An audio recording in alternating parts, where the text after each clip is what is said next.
Hey fans, fighters, subscribers and YouTubers, and welcome to the most spectacular fighting show on YouTube, Fighters That Will Always Be Remembered. This show includes documentary stories of famous boxers, UFC fighters and K1 fighters that left an undeletable trail in their sport and should always remain known and famous for their achievements. Please follow episodes, send your propositions to my Facebook, and make sure that your fighter gets the next story. Hello and welcome. This is one more episode of Fighters That Will Always Be Remembered. Today we're talking about Emmanuel Yarbrough. This is the heaviest living athlete that was ever competing in the world of UFC and in all sports. He holds a Guinness World Record. He was amateur sumo wrestler, mixed martial arts competitor, also having competed in judo, wrestling and American football. He was born on September 5th, 1964, Rahway, New Jersey, US. Died on December 22nd, 2015, age 51, Richmond, Virginia, United States of America. His nickname is Manny, nationality American, height 6'8", 203 centimeters. Weight, well, it was around 600 pounds, 260 kilograms, but he weighed in one moment 880 pounds, and this is the reason why he held a Guinness record for the heaviest guy ever that competed in the world of UFC. His style is sumo, wrestling and judo, but I'd say his style is to lay on you and to try to submit you. Emmanuel was coached in judo by Don Spears, who is currently the highest ranking practitioner of Aikido, having reached the ranking of 8 dan in 2005. He was recruited for wrestling and football to Morgan State University and achieved All-American status in the heavyweight class, 1983 Division II, 1986 Division I. Actually, he was 1994 World Amateur Sumo Champion. Is considered to be one of the most famous sumo wrestlers outside Japan. From 1996 to 1997, Yarbrough competed in professional wrestling for Catch Wrestling Association in Germany, where he had gimmick matches based around his sumo career.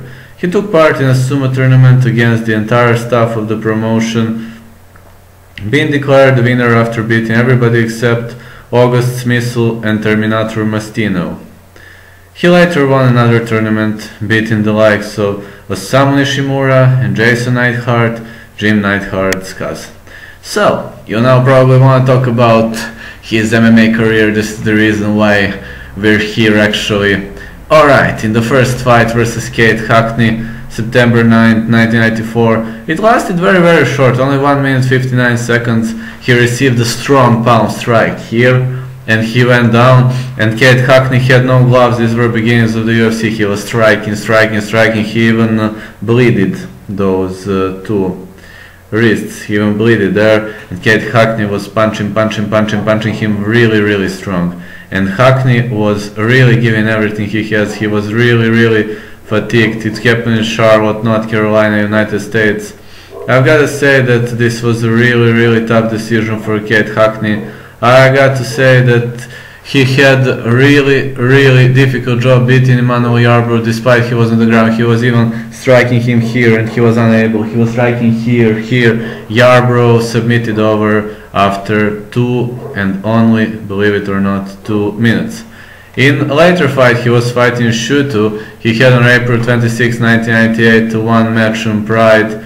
It was Shuto Week XX, April 26, 1998. And it was happening in Yokohama, Japan. He fought Tatsuo Nakano. Actually, Tatsuo Nakano was submitted by Smoother, which is actually the funniest submission ever I've seen in the world of UFC. And Emmanuel Yarbrough just laid on top of him. He was pressing him with his stomach, and Tatsuo Nakano submitted after 1 minute and 17 seconds. And his final match of the career, only 3 matches, but this was the funniest match. Pride 3, he was fighting versus Daiju Takase, and Daiju Takase was only 170 pounds weight, and Yarbrough was 600 pounds weight. and Takase was running around him. Yarbrough was trying to catch him, you know, he was going on him. I was laughing so much watching this match. Daiju Takase was running around the circles, and when he flipped him down, Daiju Takase flipped over him, went on top of him, he slipped, he was even punching him in the leg to force Yarbrough to let him go, and Takase was striking off top. He was striking really strong. Those punches were really brutal. He could even kick his head, but he never did that. I mean, if Yarbrough caught his leg, this would be a death for Daiju Takase. And it was a submission punches, really tough fight for Daiju Takase, but in the end he won actually. Let's talk about championships and accomplishments. 1995 World Amateur Sumo Champion, 1992 First Sumo World Championship Open Division 2nd place, 1993 3rd place, 1994 2nd place, 1996 2nd place, Collegiate Wrestling, NCAA All-American 1983, 1985, 1996 Morgan State University, Judo 2nd place, US Nationals 1989, Football, he was offensive tackle at Morgan State University 1982, 1983, and around his acting, he appeared in 1997 Bollywood and film Mr. and Mrs. Khiladi, which features Bollywood action hero Akshay Kumar, and he has appeared on several talk shows as well as in a commercial for Motorola. He has also appeared at the HBO drama Oz as an inmate named Clarence Seroy. In 2000 he played himself in a German wrestling film Sumo Bruno. He died of a heart attack in the age of 51. He is considered to be the biggest prisoner of his body. He was having a really bad way of living. At the age of 14 he weighed 320 pounds, which he attributed to poor diet and fried foods. In 2007 he was hospitalized for a week due to heart failure. After seeing an obesity specialist, changing his diet, he reduced his weight from over 800 to around 670 pounds.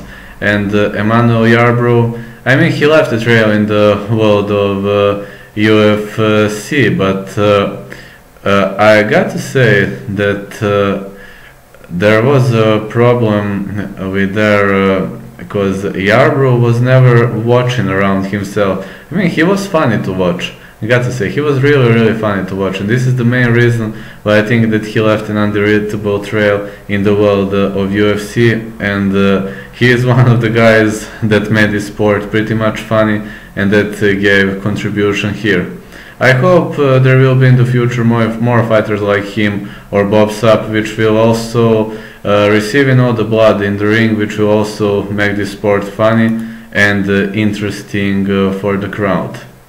Don't forget to follow us on Facebook, Twitter, and subscribe us on YouTube. Send us your propositions to make sure to see your favorite fighter in this show. Thanks, and see you all in the next episode.